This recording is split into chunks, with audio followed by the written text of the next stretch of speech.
Sa ngalan ng Ama at ng Anak at ng Espiritu Santo. Panginoon, isugo mo ang iyong espiritu at pagpanibaguhin mo ang muka ng aming mundo.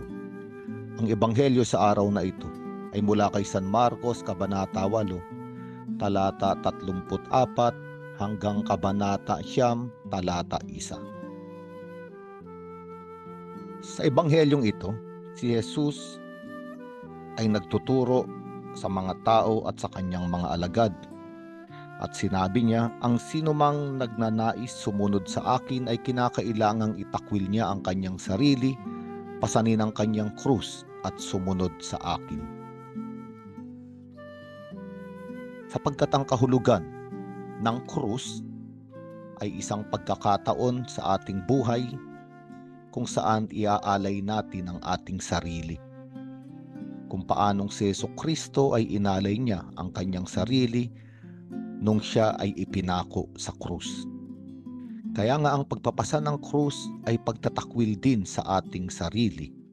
Ang ibig sabihin, hindi natin iisipin ang ating sariling kaligayahan, ang ating sariling kapahingahan, kung hindi ibibigay natin ang ating buhay sa mga taong nasa paligid natin, sa mga taong ibinigay sa atin ng Diyos upang sila ay makaranas ng pag-ibig mula sa atin. Sapagkat ayun ang ginawa ni Jesucristo nung siya ay ipinako sa krus. Inialay niya ang kanyang buhay para sa ating lahat. Kaya nga sinasabi ni Jesucristo, ito ang kondisyon upang makasunod tayo sa Kanya. Ang bawat Kristiyano ay may pasang-pasang krus sa bawat araw. Sapagkat sa bawat araw ay binibigyan tayo ng pagkakataong ibigay ang ating buhay para sa iba. At nagpatuloy si Jesus. Sinabi niya, ang sinumang nagnanais na magligtas ng kanyang buhay ay mawawalan nito. Ngunit ang mawala ng kanyang buhay alang-alang sa akin at sa magandang balita ay magkakamit nito. At dito ipinapaliwanag ni Jesucristo kung ano ang ibig sabihin ng pagtatakwil sa sarili at pagpapasan ng krus. Sinasabi ni Jesucristo na mawawala ang buhay ng isang tao na nagpapasa ng krus alang-alang kay Jesus at sa pagpapahayag ng mabuting balita.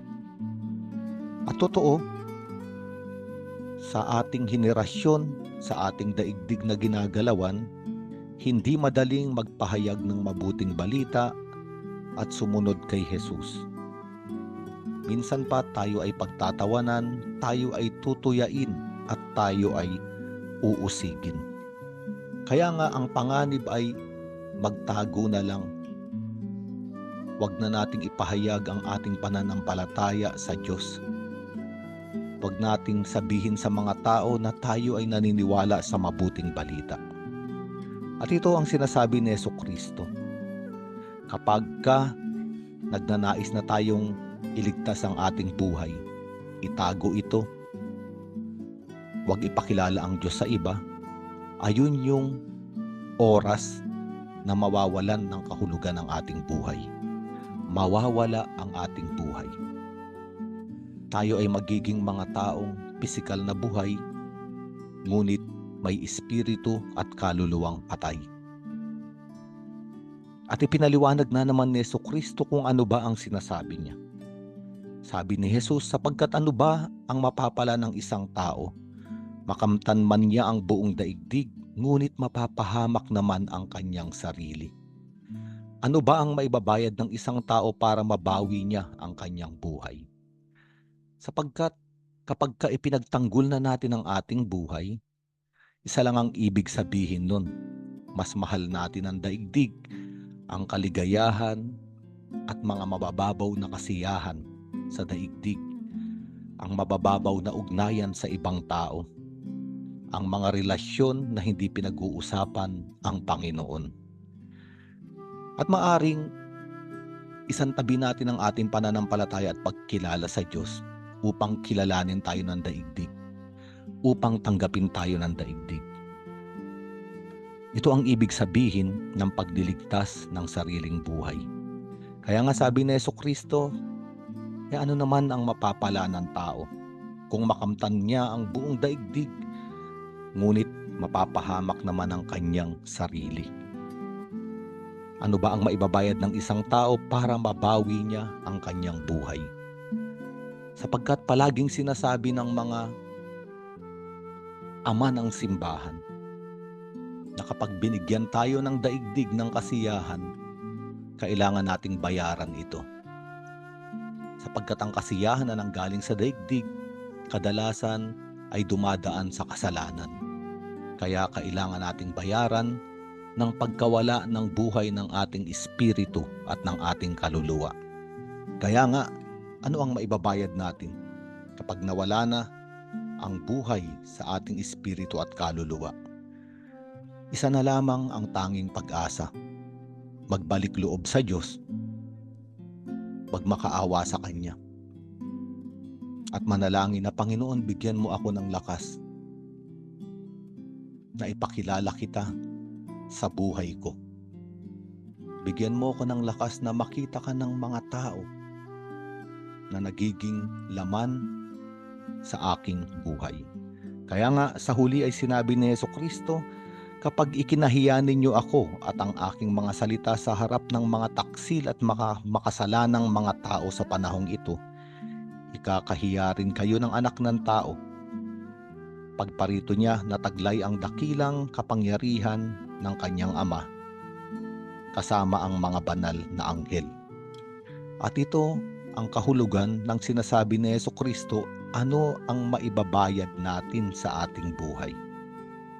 Makamit man natin ng daigdig, ang lahat ng yaman dito, habang itinatakwil natin at kinahihiya ang Panginoon, sa araw ng kanyang pagdating, sa araw ng kanyang paghuhukom, o maaring sa araw ng ating kamatayan, o sa oras na may mabibigat tayong suliranin, ano ang ating hahawakan?